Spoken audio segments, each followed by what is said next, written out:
CompTIA A Core 2 Complete Training Course. Exam Objective 2.10. Given a scenario, apply security settings on SOHO wireless and wired networks. SOHO Firewall Settings. When setting up a small office or home office network, configuring your SOHO firewall is yet another way to ensure security. The firewall acts as the network's gatekeeper, controlling which data is allowed in and out of the local area network, helping to prevent unauthorized access while allowing legitimate traffic through. In this video segment, we're going to focus on two key firewall settings that directly impact how your SOHO router network handles network traffic. First, we will talk about disabling unused ports. Ports are like virtual doors on your network that allow specific types of data in and out. If a door, or port, is open but not being used, it can become a security risk, as attackers might exploit it to gain unauthorized access.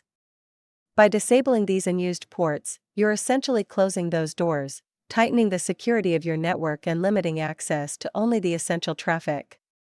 Once you've explicitly allowed the ports that are necessary for your network's functionality, such as those needed for web traffic or email, it's a best practice to implement a deny all rule for any other ports. This means that only the specified, permitted ports are open, and all other traffic is automatically blocked. By taking this approach, you further reduce the chances of unauthorized access and make your network more secure. One final point: Universal Plug and Play, or UPnP, can automatically open ports. If you want to maintain strict control over which ports are open, you may need to disable this feature to ensure that only your specified ports are allowed. Now, let's move on to port forwarding, which is important when you need to allow external traffic to access a specific service inside your network. Port forwarding, sometimes referred to as port mapping, is the process of redirecting communication requests from one address and port number to another.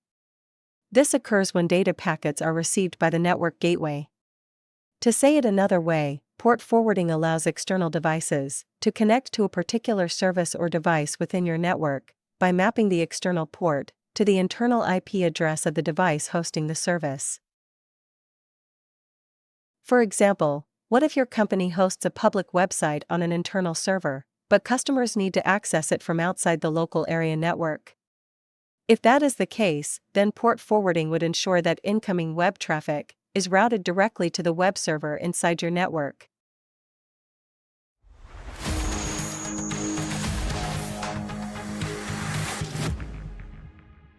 Thank you for watching. Subscribe for more great content.